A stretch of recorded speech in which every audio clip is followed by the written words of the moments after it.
अगर ये 5 स्टोरी सुनने के बाद इनके जैसा पागलपन अंदर नहीं आया तो सीधा वीडियो को डिसलाइक मार देना।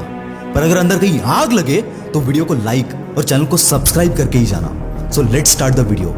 क्या खूब लड़ी वो मर्दानी, वो तो झांसी वाली रानी थी। ये कहानी झांसी की रानी की तो नहीं बल्कि 18 साल की एक ऐसे जिद्दी लड़की की है जिसने 20 दिन में 5 गोल्ड मेडल अपने नाम कर सबको साबित कर दिखाया कि लड़कियां सिर्फ चूल्हा जलाने के लिए नहीं बनी है।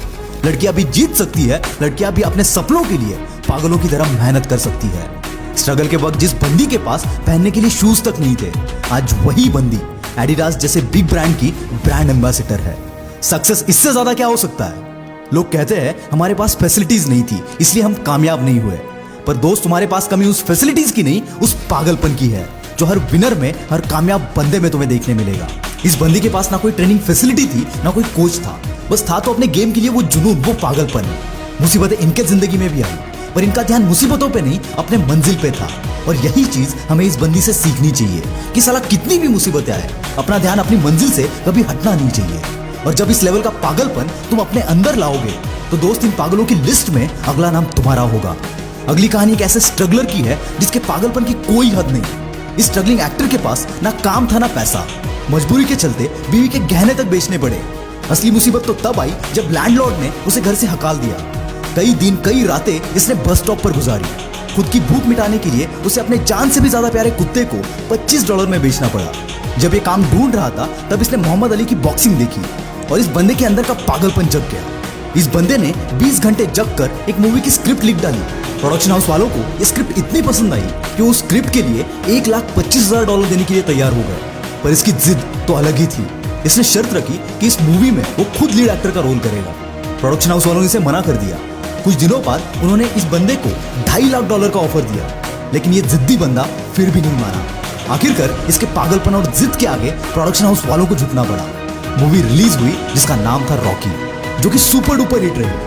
आप समझ ही गए होंगे मैं बात कर रहा हूं हॉलीवुड के सुपरस्टार सिल्वेस्टर स्टैलोन की, जिसने कभी $25 के लिए अपना कुत्ता बेचा था। आज उसकी नेटवर्थ है $500 मिलियन। ताकत सिर्फ जीतने से बाहर नहीं आती दोस्त, तुम्हारे मुश्किल हालात तुम्हारी असली ताकत बाहर लाते हैं। दोस्तों, पागलपन की और एक निशानी है, मुसीबतें थक जाएंगी इनके आगे, लेकिन ये नहीं। और ऐसी पागलपन भरी कहानी है दुनिया के well known automobile group Honda के फाउंडर सोइचिरो होंडा की, जिन्होंने 15 साल की उम्र में ही एक ऑटोमोबाइल कंपनी में काम करना शुरू कर दिया और 6 साल की मेहनत के बाद अपनी खुद की कंपनी स्टार्ट कर दी, जिसका नाम रखा टोकई सीएकी। लेकिन बदकिस्मती से ग्रेट डिप्रेशन के चलते ये कंपनी शुरू होने के साथ ही बंद हो गई। इस फेलियर की वजह से इस बंदे का गुजारा तक मुश्किल हो गया। लेकिन होंडा हार मानने वालों में से नहीं थे।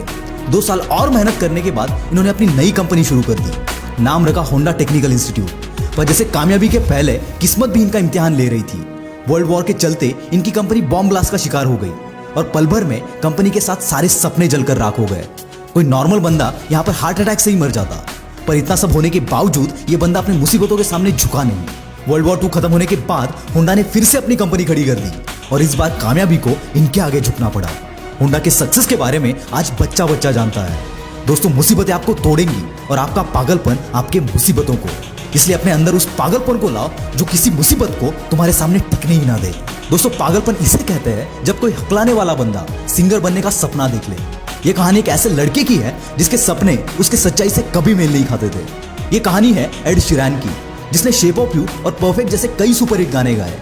इस बंदे की हकलाने की बीमारी के चलते कई बार इसका मजाक उड़ाया गया। एक बार इनके पिताजी ने इन्हें एमिनेम की सीडी लाकर दी। एमिनेम को गाते हुए सुनकर यह बंदा इतना इंप्रेस हो गया कि पागलों की तरह अपनी हकलाने की बीमारी को दूर करने के लिए मेहनत करने लगा। 16 साल की उम्र में सिंगर बनने के लिए यह बंदा घर छोड़कर लंदन चला गया, पर वहां कोई पहचान ना होने की वजह से 3 साल इस बंदे को रेलवे स्टेशन पर गुजारने पड़े। ऐसी हालात में भी इसके पागलपन ने इसे हार मानने नहीं दिया और इसी पागलपन की बदौलत आज ये बंदा इस सदी के सबसे बड़े सिंगर्स में से एक है। आज इसके नाम 4 ग्रैमी अवार्ड्स और 5 ब्रिट अवार्ड जैसे 100 से भी ज्यादा अवार्ड्स है। नशा करना है तो ऐसी जिद का करो, ऐसे जुनून का करो। हमारे देश में लोगों को उनकी इंग्लिश फ्लुएंसी को देखकर जज किया जाता है। ऐसी हिंदी मीडियम में पढ़ने वाले एक बंदे के साथ किया गया, जो आज इंडिया की सबसे बड़ी पेमेंट ऐप कंपनी पेटीएम का ओनर है। जी हाँ दोस्तों, मैं बात कर रहा हूँ विजय शेखर शर्मा की। इंग्लिश में कमजोर होने की वजह से इन्हें कई जगह प्रॉब्लम्स आई, लेकिन अंदर सीखने का जुनून और पागलपन इतना था कि यह बंदा दिन रात लाइब्रेरी में बैठकर इंग्लिश सीखता था। ग्रेजुएशन के बाद इन्होंने 197 नाम की एक कंपनी शुरू की, पर वर्ल्ड ट्रेड सेंटर के अटैक की वजह से इन्हें काफी नुकसान झेलना पड़ा। कंपनी बंद करने की नौबत तक आ गई। पर इस बंदे ने कई जगह से 24% इंटरेस्ट से लोन लेकर खुद मल्टीपल जॉब्स कर कंपनी को जिंदा रखा। इनकी किस्मत तब चमकी जब इनकी कंपनी ने पेटीएम ऐप लॉन्च कर दिया। बाकी हिस्ट्री सब जानते हैं। आज इसकी वैल्यूएशन $15 बिलियन से भी ज्यादा है और इसके investors Ratan Tata, Jack Ma और वॉरेन बफेट जैसे दिग्गज है। दोस्तों, ऐसे कमाल तब होते हैं जब कोई अपने सपनों के लिए पागल बन जाता है। अगर तुम्हारे अंदर भी किसी चीज के लिए ऐसा पागलपन है तो कमेंट में जरूर बताना। दोस्तों, आपसे एक फेवर चाहूंगा, इस वीडियो को अपने सभी दोस्तों के साथ शेयर कर देना। मैं हूं आपका